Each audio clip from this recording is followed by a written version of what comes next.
Assalamualaikum warahmatullahi wabarakatuh dan selamat sejahtera. Kita akan belajar bab 4 iaitu komposisi kimia dalam sel. Okey. Untuk bab ini kita akan belajar bahan-bahan kimia yang ada dalam sel. Yang pertama air, yang kedua karbohidrat, yang ketiga protein, yang keempat lipid dan yang kelima asid nukleik. Okey, baik, kita pergi yang pertama iaitu 4.1 air. 3 sifat dan kepentingan air dalam sel. Yang pertama, kekutuban air.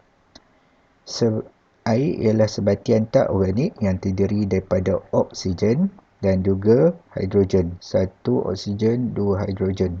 Sebab itu dipanggil sebagai H2O. H2O. Molekul ia dipanggil molekul berkutub kerana elektron yang dikongsi di antara oksigen dan hidrogen akan tertarik ke arah oksigen yang lebih elektronegatif yang akan membentuk ikatan hidrogen. Okey, macam ni.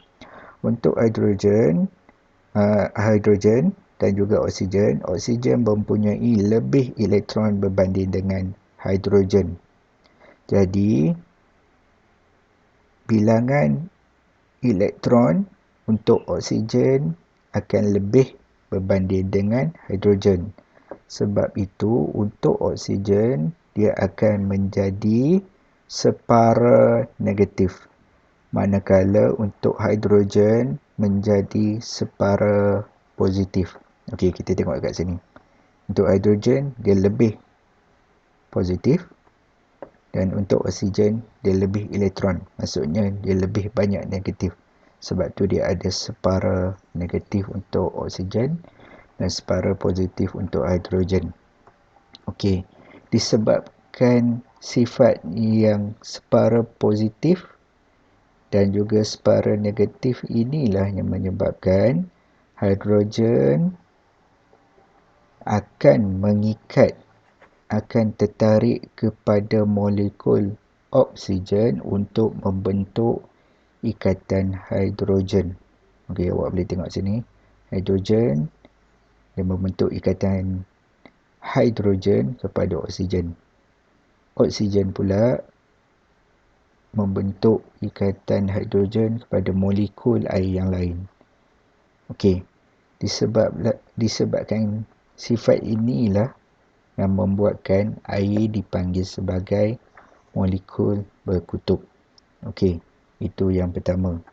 Yang kedua, air mempunyai daya lekitan dan daya lekatan. Apa yang dimaksudkan dengan daya lekit? Molekul air melekat antara satu sama lain. Maksudnya dekat sini, molekul air satu akan mempunyai daya lekitan antara molekul air yang kedua. Okey, molekul air dengan molekul air, daya lekitan. Okey, baik. Yang kedua, daya lekatan. Molekul air melekat pada permukaan lain, kita panggil sebagai daya lekitan. Daya lekitan ialah molekul air dengan benda lain. Ini kita panggil sebagai daya lekatan. Lekat. Lekat. Okey. Molekul air dengan molekul air, lekit. Molekul air dengan benda lain, lekat. Okey.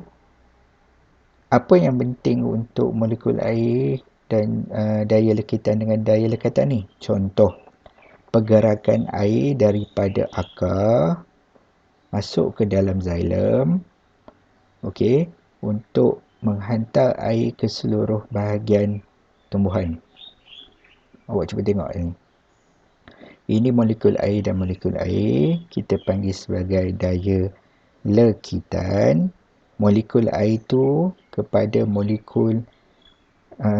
dinding salur xylem ni kita panggil sebagai daya lekatan. Sebab tu dia boleh naik ke atas. Contoh yang lain, bila awak tengok air di dalam straw.